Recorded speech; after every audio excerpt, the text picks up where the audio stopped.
open club face, beach ball, spin those colours of the beach ball.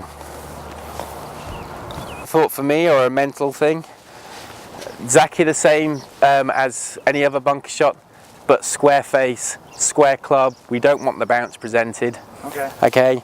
And in my head, my mind is judo chop. Judo chop. We're just going to chop the ball out. Okay. Like you said, it's going to be a low trajectory. We don't want to give it too much. Let's just put it on there.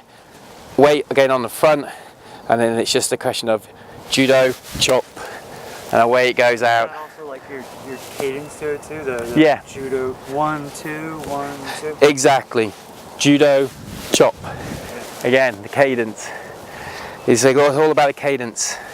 And I like that it's not mechanical. You're just thinking a word. A word. Judo chop. Yeah, because the idea is that if we're thinking more of, if we're being more creative, rather than thinking, oh, well, I need to make sure that my arm is in this position or whatever, just mentally we know if I do a judo chop, not that I've ever done judo, and not that I've ever chopped anybody, but I automatically in my head have that sensation of what we're trying to do here. Yeah. All right, let's try. And look at that, straight as a die, fantastic. All right, that's good. All right, let's try a couple of other things now. Okay. Let's talk about getting the ball low. Say we're underneath a tree, or there's a tree in front of us. To give you like a mental imagery for me, if I want to keep the ball low, then obviously what we're looking to try and do is keep the swing very shallow as we're coming through, because if we come down, the angle of attack will cause it steeper, which will cause the ball to pop.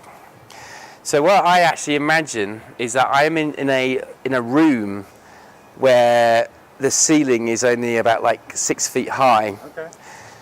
And I effectively have to swing underneath that ceiling, because that's my only excuse. That's the only way. So my image, so I'm just thinking of low. You see how low that can go? Yeah. And then when it comes to a high shot, it's the opposite.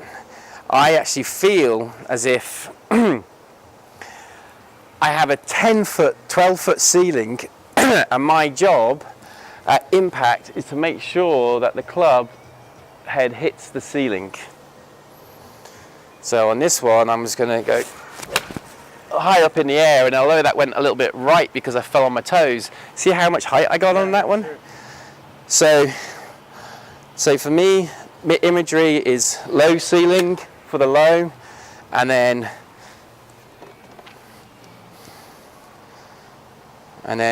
high ceiling for the high shot. So we may have first tee nerves. All it requires is just like a few deep breaths. Remember, nobody's gonna die if we hit a bad shot. Got to keep everything in perspective. Most guys, there is always the mulligan. And there is always sometimes a mulligan on the first hole, but let's pretend that we're in a tournament. Okay, so one little thing for me to tell you as well, how I think about it, is that a ball is about 1.4 inches wide, okay? And if we look down there, our fairway is probably about 40 yards wide. So 40 yards, 1.4 inches, let's just say 1.5 for the sake of my math, that's 120 feet wide, and we can fit 9 golf balls within a foot when we spread them over.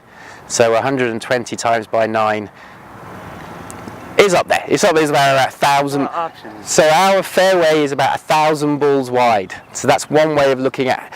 If we're ever in a small, looking at a tight fairway, then we just think about it as that. Well, I've got a 1 in 1,000.